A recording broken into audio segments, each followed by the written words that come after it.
Welcome to the Heal and Transform podcast with your host, Andrew Ramsden. Andrew finds top experts to pick their brains about what coaches, therapists, and other complementary practitioners can do to level up and amplify the work so we can heal and transform the world together. G'day everyone, and happy Valentine's Day. On this very special day, I'll be speaking with Karli Kershaw. Now, Karli is a professional love and relationship coach based out of Austin, Texas. And over the past 16 years, she's helped hundreds of women heal heartbreak, but also identify their self-worth, their confidence, a healthy lifestyle, and ultimately show up more intentionally in their lives and in the lives of others around them. On the show, we're going to talk about how she's grown her successful business and is shifting into more leveraged delivery. And we'll also unlock some of the secrets to building strong relationships, romantic and in business, in this crazy modern age. Enjoy.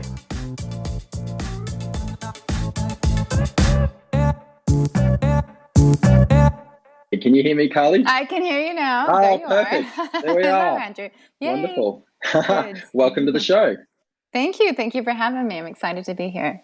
And happy Valentine's Day, by the way. Oh, thank you. Happy Valentine's Day to you. And as a love and relationship coach, do you have a take on Valentine's Day? I know some people are quite jaded and they feel it's a bit of a marketing maneuver by big greeting card, and other people love it to bits. Do you have a take on this?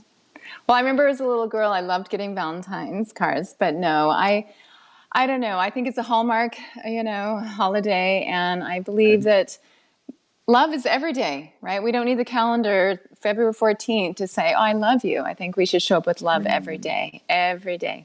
Yes. I love that. I do know a lot of people, though, feel if they don't have a Valentine that they're less than, and I tell them no, that they are the love they seek, and they are the love, so.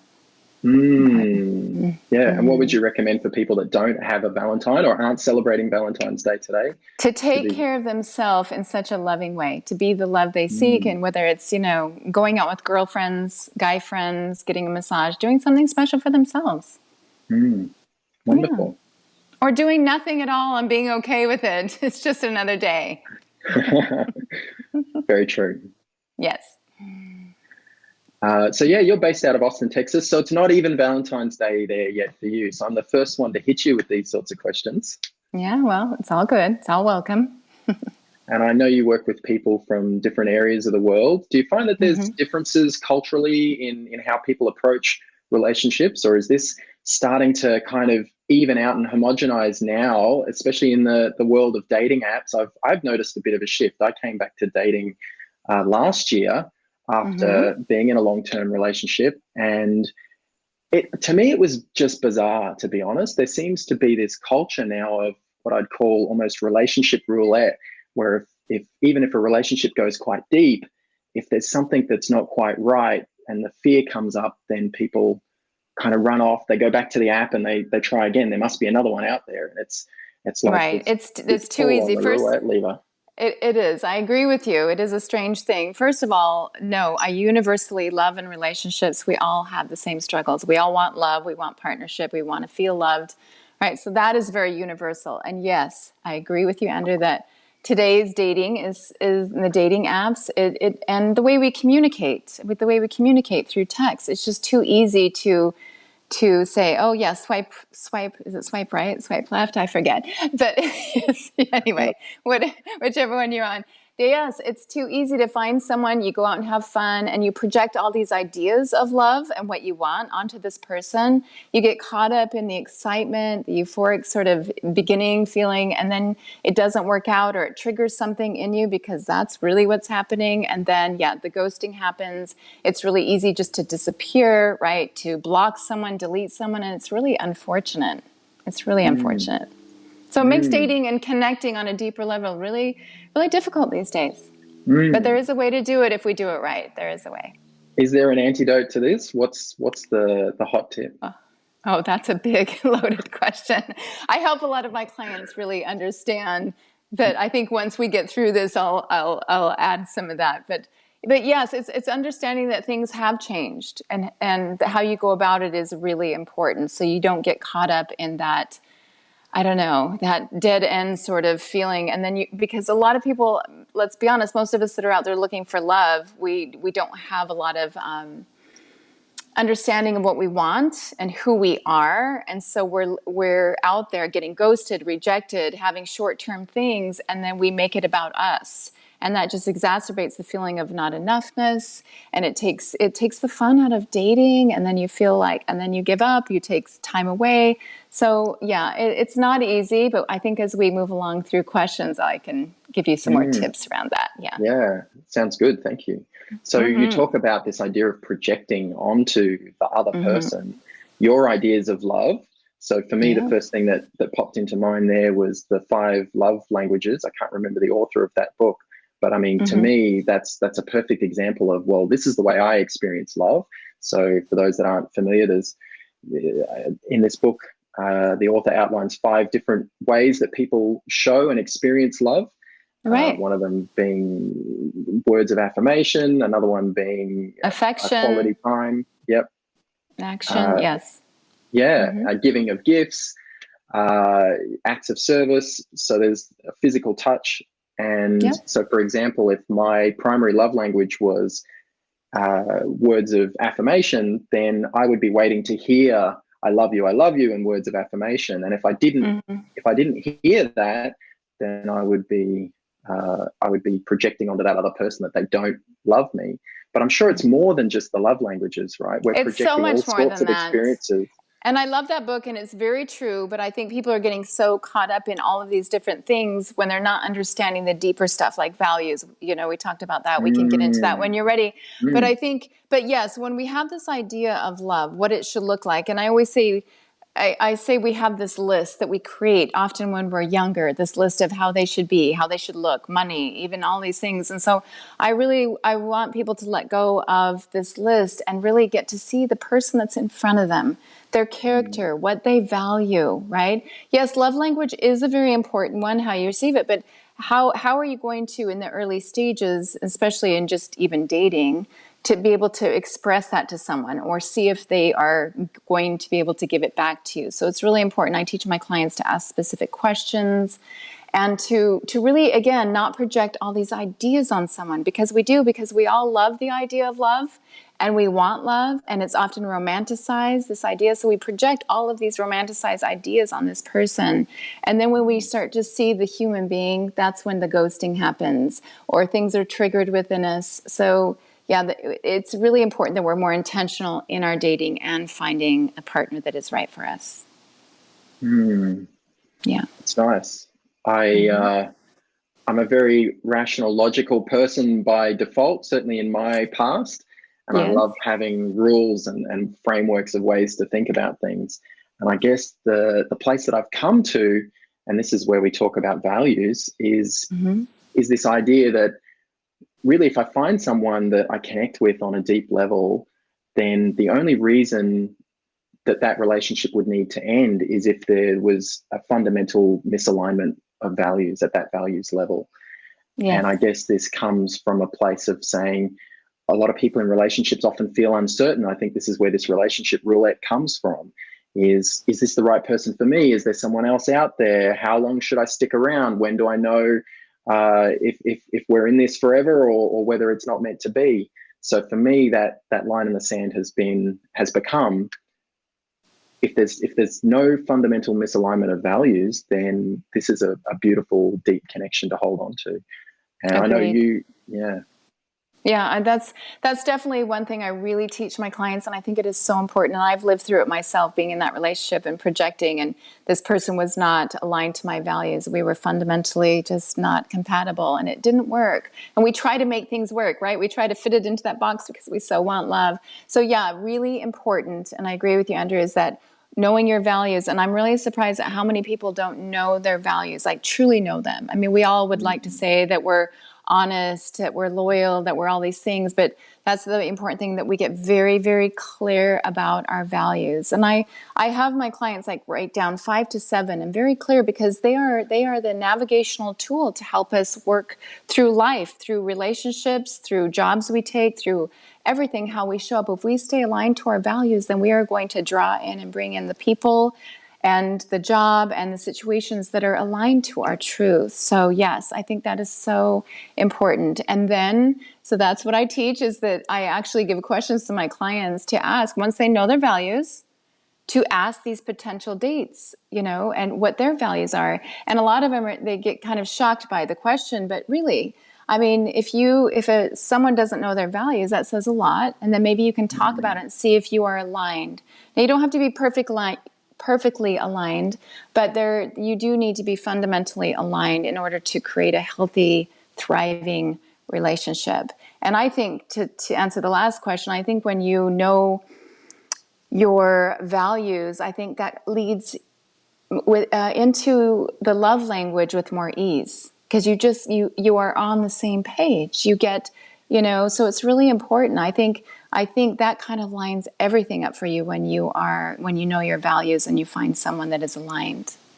Yeah. And I also think there's this process of coming up with your values where some of them are aspirational, and I think that's really good too. Yeah. To have those values that you're working towards. These are things that I want to be. I want to be that, and I think that's how you work towards improving. Agreed. Then, as you say, you got to get that real awareness of, well, what are the values that I actually hold, and maybe I'm not proud of them. So let me try to make this a bit more concrete. So, for example, integrity has been a really aspirational value for me for most of my life, but I feel I've done so much work on that. It's now embedded in there really deeply. But what I maybe didn't realize is that being fit and healthy has become a value, and it was at a subconscious level. So that was coming up for me in different ways that I wasn't necessarily aware of. And it's something that you then have to say, well, actually, this is something that I value because it's just there. It's a part of me. I have to be real about that. Right. It is. And that's what I always say. I say holding up that loving mirror to my clients. Like you said, it's something you might want to live into, and it doesn't mean that it can't become so, right? But I always say, write down your values and then sit with them and be honest with yourself. Is this something you're aspiring to, that's something you want to live into, or is that something you live in every day? Because there is a difference. We need to discern the difference, right? And so, yes, it's really being clear and being honest with ourselves. But it doesn't mean, like you said, that the fitness and being healthy you can move into that value and live into that value, and then that can become one of your fundamental values that you want to share with a potential partner. Yeah. And while we're sort of making things concrete and using examples, do you have an example of, say, a values misalignment where it's going to be very hard to resolve? So one of the ones that pops into my head immediately, because this is always the big one and often gets asked early in the dating process, is do you want to have a family and have kids? Because if people are on different sides of those values, very, very hard to sort of ask one person to compromise one way or the other, and that often becomes a fundamental misalignment. Do you have any other examples that make that really concrete where there's that misalignment? Well, and I have my clients ask those questions early on because it's very important, and it doesn't make one person right or wrong. It's honesty that needs to be created from the beginning, right? And yet I've had clients where, just like you were saying, well, I'll even speak to myself. I'm very much about nature. I love to be outside. I love to be active. I love adventure. And so for me, in the partnership that I had several years back, that was not the case, and it caused problems. So we were always in this friction, right? We were doing this dance of, trying to make each other happy, and yet we weren't. And so I think it's really important. And that may sound really simple in the day-to-day, but think about life as the bigger picture. If you're with someone that you want to go explore nature and adventure, you want to do things, and they just want to sit home and read, and which, again, nothing is right or wrong, but that they're just different people. But it's relationships are hard enough. If you are not fundamentally aligned, you're going to separate. There's just going to be a natural separation. It's going to be really hard, and there will be more conflict. So I'm just saying, to create a healthier relationship, being very clear and asking those questions. And what you just said, that was a loaded one, like having a family, kids, I think that needs to be put on the table really early on, because you don't want to waste your heart, energy, and your time on someone that doesn't want to have kids, and you need to honor their choice. And it has nothing to do with you. It's just like, okay, I wish you well, And I hope you find that partner that will meet you where you are, really. So that to me speaks of this idea of conscious uncoupling then. Yeah. Tell us a bit about that. What's that all about? Well, it's not an easy process. I work with couples as well.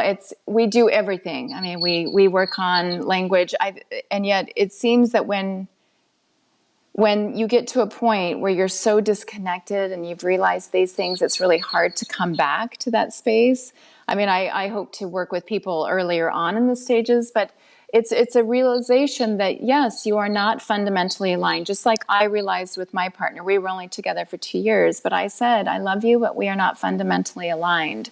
And so it is, how can we respect each other on that level and know that you are a wonderful human being and I have different values and we're not meant to be together. And that's really hard. It's really hard because emotions and hurt and pain is involved. So that's really what I help my clients understand, is that let's just love each other through this process, that we're different human beings. What can we learn from this? What can we learn from this and move on in a loving, respectful, kind way? But it's not easy because so many No. emotions get involved. Yeah. So many emotions, but also I think in that process, there's always one person that kind of has this realization first. Yeah. So it's very, very rare that both people say, bing, okay, this isn't right. This isn't working. And it's time to do that conscious uncoupling. There's always someone that realizes that first. And I think that is an imbalance then and a tension. It is true, but I think one person can see it because we all know in our heart. We all know. And I've experienced this myself and experienced it with my clients, that we know. But when we have attachment issues to love and people, and this we developed in our youth, one holds on just to the idea of, again, love or letting go of what they know, even though they know it's unhealthy. Because I mean, as human beings, we stay in what we know because it's comfortable, even though it's so unhealthy and dysfunctional, but we stay in it because it's what we know. So I help hold the space for the one that's not ready to let go, and we really talk truth, and they need to know that they're okay and that it's not a reflection of them. And so there's a lot of work to do there. But yeah, it usually, again, means there's something else going on from the past that's making them hold on to this dysfunction. You talked about that idea of being attached. I think there's this school of thought in relationships, and it probably comes from Buddhism in some respect, this idea of being detached from the outcomes. So you're still in love with someone, but you're detached from the outcome. You want the best for them, even if that means that they're not with you. How do you think about that? Is that possible, to be fully detached but fully and deeply committed and in love? It's such a beautiful concept in theory, right? It's such a beautiful concept in theory. And yet we are human beings. We are messy. We have so many emotions. And yes, I'll tell you just a little bit, because I wrote about this today, actually, my evolution, because I grew up Mormon, and so everyone was married very young. And anyway, I don't need to get into it, but it was like, that's what you did. So everyone I would date, it would be like, this is going to be my husband. It was like you just thought of each person. And so what I have realized in my many years of relationships in life is that people come into our life for a reason, and it doesn't mean that they will stay. And I was writing today about every relationship is meant for you, right? We have so many soulmates, but some of them come in to crack us wide open, to teach us, to awaken us, to heal us, and so I do believe, and I'm in that space, and that's really what I teach, but it's it's a lot of doing the inner work and healing that yes, people come into our life for a reason. And if we could the thing is we are love, all of us as human beings. And if we can move from love and just connect with each other in love, then that's what we do. We come into each other's lives, we heal, we love, we hurt each other, we grow from it, we expand. And if we could move from that space of thank you for coming in and showing me what I needed. loving me the way I needed, hurting me the way I needed. Because several years back, I had a relationship that did just that. And it was the most painful thing, but I needed it. It healed that little girl in me that believed love did not show up. So I am grateful for him. I sent him love every day, and he is definitely a soulmate, but he was meant to come into my life and teach me and heal that part of me. So actually I could open up and receive love. So yes, when you move into that place of, you do this work, you're just like, okay, who's coming into my life to love me, and who can I love, and who can I teach? So yes, it's a beautiful concept in theory, easier said than done. Yeah. Yeah. But I love that very positive mindset around it as well. That's beautiful. Yeah. So I've got so many more questions for you about love and relationships, but I'd also love to talk about you and your business. So maybe we can talk about your business, and we'll come back to some of those questions as they come up as well. Okay. So I know you've talked to me about your business journey, building up a successful coaching business, and how that has transformed for you over time, and how it's actually transformed yourself as a leader in your business. Do you want to tell us a little bit about that journey? Yeah, sure thing. Well, I am a relationship coach, and all relationships reflect the relationship we have with ourselves, right? And that is the work I do. And being that I was very much I learned to not depend on others as a little girl. So I was a single mom, became very strong and independent, and I was a doer. And I've always worked, and I always knew I had this bigger purpose in me, and yet I had to do. So I was very much in my masculine energy for years and worked really hard in life, everything. I worked really hard. And I burned out. I burned out big time, which actually led me into teaching yoga, which led me into being a holistic nutritionist, which led me into being a life coach. So again, everything happens for a reason. And yet this process of building my business, because I'm so strong and independent in my masculine, I've been doing. And I didn't know how to ask for help. I didn't learn how to receive. And that's very much in the feminine energy. So doing this work these last few years, I've been able to lean into that and asking for help and realizing that I needed to. So I have hired coaches. You know one very well, a business coach, Rosie, that's amazing. I've hired other coaches, and I have really, and a virtual assistant. I'm leaning into my zone of genius, and I am hiring people and getting the structures in place that will help me build my business. And I can't tell you how it's been amazing. And so the last 3 years, I have really grown my business exponentially.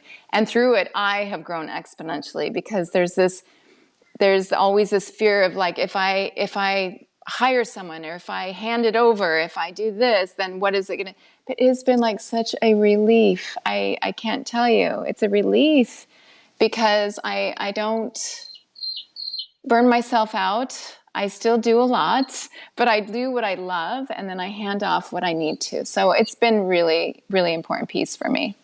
That does sound like the journey of an expert becoming a true leader, where they can lead others as opposed to having to do it all themselves. Right. And that's a fear-based, I was in my fear of how big successful I'm going to get, how busy I'm going to get, but I was going about it the wrong way. And so now I'm trusting it and leaning into it, and it feels great. And things are opening up for me in ways I can't even tell you. It's been amazing. Awesome. Congratulations. Yeah. Thank you. I think the other really important point that you raised there is that every coach needs a coach. And as you point out, you talk about Rosie. So Rosie's my coach as well. And I engaged Rosie primarily around my fatigue, because she'd been through a very similar thing herself. But it turns out she was able to help me with my business. She was able to help me with relationships as those challenges came up for me last year. I highly recommend her on all fronts. Yes. But I think there can be this temptation, if we're a coach and a leader ourselves, to feel like we should know it all already. We don't. We shouldn't need to ask for help. But I think it's true. Every coach needs a coach, or every therapist needs a therapist. Every therapist probably needs a coach, and vice versa. We all need that support around us. And definitely. I think sometimes just having that helicopter view, that third party perspective, it's so much easier to see with clarity what's going on for other people than it is for ourselves. We get too deep in it. Exactly. Yes, it's really important. And I say this all the time because I even work with therapists that because we cognitively know, we have the education and we know. And I'll always say when people say, I know, I say, really, do you know? How is that working for you? Because if we get into this I know mind, we actually are blocking ourselves from our learning and our expansion.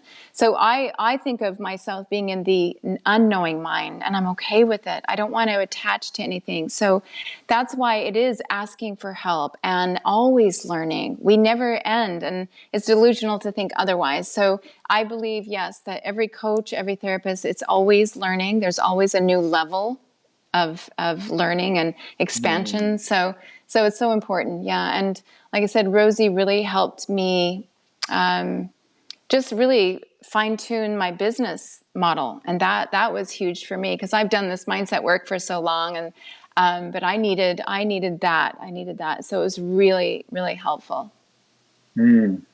Awesome. Yeah. And what would you say, what other tips would you give to people that are looking to grow their coaching or their therapy or their healing business? So you're moving more into the leverage space as well. So I guess it's from expert to leader and then into leverage. Leverage, yes. Which it's funny because my business has always grown organically, but we're in a different age. I mean, my yoga studio grew organically. I always said I'm not a businesswoman. I don't want to market myself, but I had to move through that. And we are in a digital age. We have to know. We have to be on, we have to know the way to market ourselves. And I had to work through the stuff around it, but also get the tools in place. And so that's it. I mean, and knowing that we all have our unique gift and our unique message. And to lean into that, no matter what it takes, to get it out there on a broader scope. I love that. So and hire people that are experts. And hire people that are experts to help you do that. Nice. Love it. Yeah. So there was the strategy and the message, the tools, and then the stuff around it and getting support. And the stuff around it, so that's interesting. Do you mind sharing with us a little bit about what that was for you? Yeah, it's funny because, I've been doing this for 18 years, and I used to, people say, you need to make videos, you need to write a book. And I'd say, oh, not me. It was the imposter syndrome, even though I live and breathe this, and I have. And so, yes, I think that's a very common thing to move into. But we all have, every one of us, we come here with a purpose, every one of us. It's our birthright. We just have this abundance, this love, this voice, and yet we are so afraid of it, and so we often don't put it out there. And I think that's what I was going through. It was like, who am I to put my stuff out there? And yet I have realized I've helped so many people over all of my years, and they tell me all the time. And so I moved to serve. That's my heart's purpose, is to serve people. So if we flip it from this, being a salesperson or marketing, it's from a place of serving others, from a place of love. And so that's where I shifted my mindset around that, and that was huge. And now it's allowed me to show up so much more powerfully. And I just move from love. And that's where I keep checking in with myself, going back to our values. Am I aligned to my values? And yes, it's love, and it's honesty and integrity and all those things. And so, yeah, I serve from love, and it just feels good. I don't have to question that anymore. And I'm excited to say that just yesterday, I'm now writing my book that's been in me for 18 years, and that's getting started. Yeah, I know, I'm so excited. Congratulations. Well, can't wait to read that. Thank you. And for those people, I know there are some people out there that aren't really clear on what their purpose is, or they're just not certain. They might have a sense of it, but they just don't feel certain about it. How did you come to that clarity of purpose, and what would you recommend for people that aren't feeling that at the moment? Yeah, what I just tell my clients is that I think it's really every night before you go to bed, when you come home, you think about what lit you up that day. What was it that you did that you felt so alive, that you just felt even goosebumps that moment? Write it down. Do it for like 30 days, 60 days, and you'll see a pattern play out of what it is that just lit you up, because that's what we want to feel. We want to feel it in our body, into that sensation, in our heart, in our being, in our soul. And so the more you connect to that, you'll see a pattern. You'll see a pattern. And then I also say, yes, of course, we get caught into this mindset of how we should go to college, we should get a career, we should do this, we should do that. But if that doesn't feel aligned to your truth and your intuition, then listen to that. Try different things, maybe taking writing classes, different things, whatever it is, yoga, meditation, different things. I'm just talking about broadening your scope of experience so you can feel into what your soul's calling is, right? Beautiful. So really listening to your intuition is really key. Yeah, which is not an easy process for everyone. I know it was certainly a challenge for me on that journey to get out of my head and be able to listen to my intuition. So that's a whole other journey. Maybe that's a whole other podcast episode. That is a whole other podcast. And I want to reiterate that it's within every one of you. It's within every one of us. And if we could just trust it, that's it. It's just really trusting that intuition, that internal knowing that we all have. And this is much deeper and broader necessarily than specifically just love and relationships. So I can see, like Rosie, you come to Karli for love is reflected in all aspects of your life. Yeah, and so how you take care of your body, health-wise, the relationships you keep, even how you listen to your gut, your intuition, how you follow your passions, all of it. So it really starts with you, and that's the relationship you have for yourself is the most important, ultimate relationship you can work on. Yeah. And everything else will fall into place more easily. That then overlaps with all these other areas of your life and impacts on them. So absolutely. I think a really great example, and something I'd love to talk about anyway, is you talked about the journey you went on from being very much in your masculine energy through to more of a feminine energy in your business so that you were able to receive and take on help. And I know that comes up time and time again in relationships as well. And I think this is an area that's quite misunderstood and quite challenging, even controversial for people, because at a very black and white and simplistic viewpoint, they would say, okay, masculine energy, that's the man, feminine energy, that's the woman. But it's not like that, is it? This is an energy we can have both. I can have feminine and masculine. Yes. Thank you for asking. We actually both, male and female, have masculine and feminine. So it's not a man versus a woman. You have masculine and feminine. I have masculine and feminine. And we are most powerful when it's more balanced. But most of us live out of balance. So I'll speak to, as far as women. And when I talk about the controversy that you're talking about, and I've said to men, you need to be more in your feminine. They're like, what? And I say, no, that will make you more powerful. That will make you more intuitive. That will make you please your woman in a different way. So it's a very positive thing. So yes, it's not male and female. We both have these energies, or we have both of these energies in us. And so I speak to this a lot, and I attract a lot of masculine energy to women because I'm very strong. But they say to me, I'm attracted to you because you're strong, but you're soft because I'm also embodied in my feminine. And in speaking in relationship, that we can really block ourselves. I'll speak to women and then men, but as women, being strong and independent, which is great. We all want to be with an independent woman, I would think, but a strong, intelligent woman. But we also want our women to, from a male's perspective, to need us, to want us. And when I say need, it's like, ooh, needy. That sounds so terrible. But we all need each other. So a woman embodied more in her feminine can receive love, can receive intimacy, is more sensual, sexual. There's this feeling of being held and feeling safe, and there's nothing like that. But that scares us as masculine energy women because it's a false sense of protection. Like, I'm strong in this, but there's nothing like being held by a man in his masculine.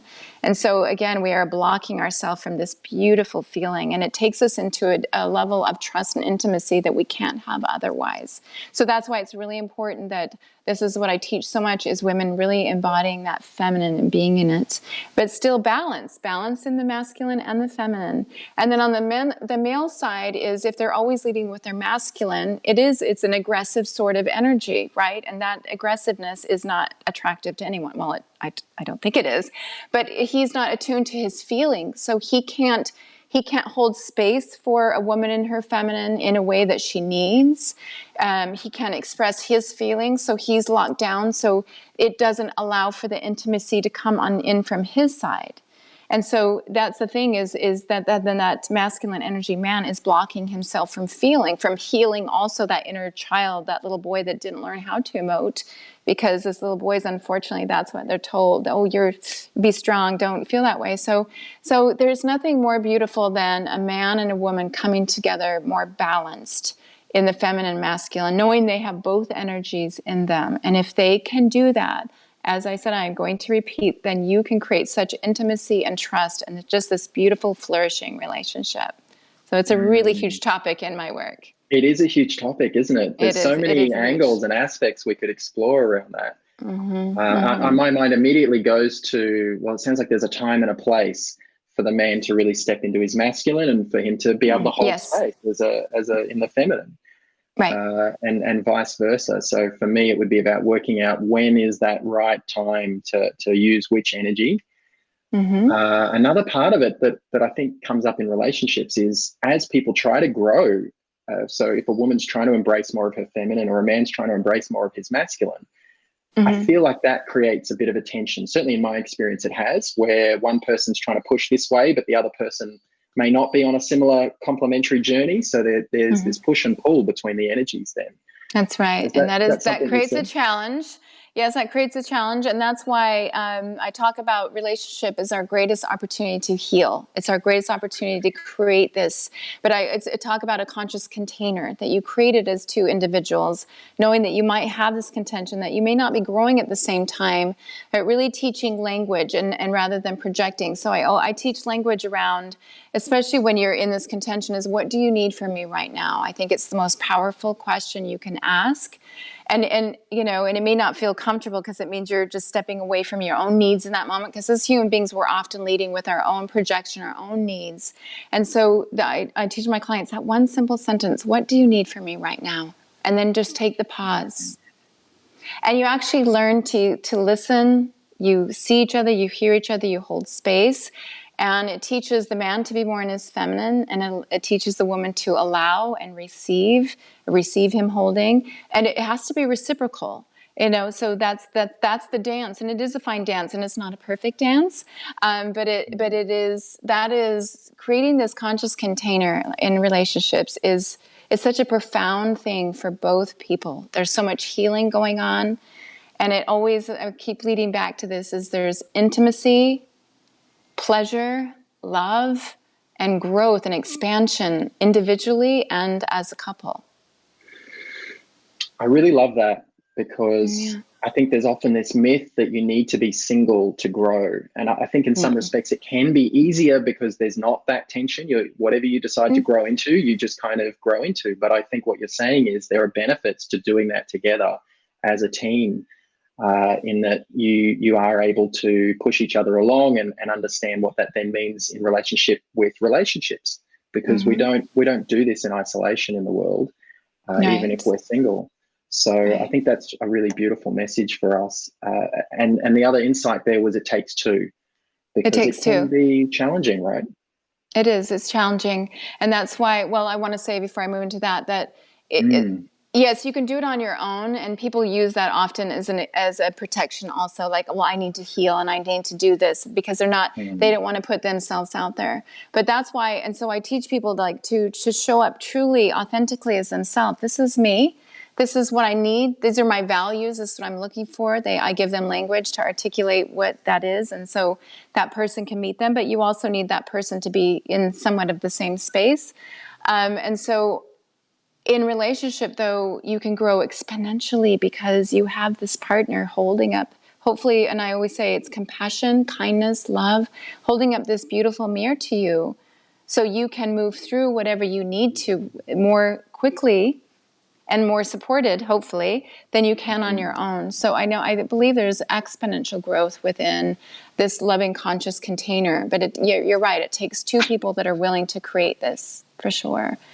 Yeah. Amazing. Yeah, amazing. Well, there's so much there that's of value for relationships, but I know we've just skimmed the surface. We've covered so many topics, which has been beautiful. It's been amazing. But I know there's so much depth behind that. So thank you for being so generous about giving so many of your insights today. Oh, for sure. Well, I love this work. And like I said, life is all about relationships, really. I mean, it's everything. It's everything. Whether it's love relationships, family relationships, we didn't even get into that, but then we do that, and all the relationships you have. So that's what life is all about. Well, maybe that can be a part 2. We can come back and explore that more broadly. Okay, sounds good. Is there any other sort of advice you'd like to leave us with? Otherwise, I'd love to know where we can find more about you online. Well, I would say, and just repeating myself, but most of us are looking for something outside of ourselves, looking for love, saying, well, if I had that relationship, then I would be happy. If I was married, if I'd have kids, then I'd be happy. You complete me, right? You completely, yeah, we talked about that. Or you make me whole. But the thing is I want to say to everyone, you are whole right now. You don't need anyone to complete you. It is a lot of the beliefs that you have about yourself that you learned as a little child that are just blocking you from experiencing your wholeness. And if you continue to look outside yourself, you're going to keep repeating the pattern of feeling unworthy and not loved. And so that's why the ultimate relationship that you should be working on from a loving place is with yourself, because that is where it happens. And when it starts with you, then life will open up in a different way. And no one's there to complete you. You are complete all on your own. I love that. Thank you, Karli. Mm-hmm. And where can we find you online? Well, I'm at karlikershaw.com. That is my website. And Karli Kershaw on Instagram. It's quite simple. And same with Facebook. So I keep it pretty streamlined so you can find me easily.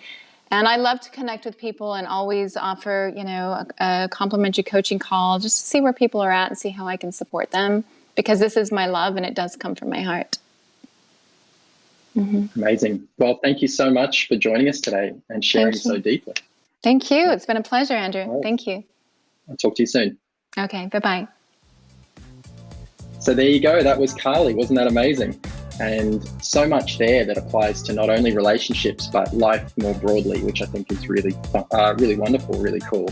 So do reach out to Karli if you'd like to talk to her more about relationships or about life more broadly. I think she's an amazing coach and an amazing inspiration in that space. And certainly in terms of how she's built her business as well. So lots of value there to add if you're looking for that business support or relationship support or life more broadly. If you do want to get in touch with Karli, we'll put the links in the show notes for the episode, and drop us a comment. Let us know what you thought. What was the most valuable takeaway for you? And if you have any questions for Karli, drop those in there as well. And otherwise, may your relationships always be constructive,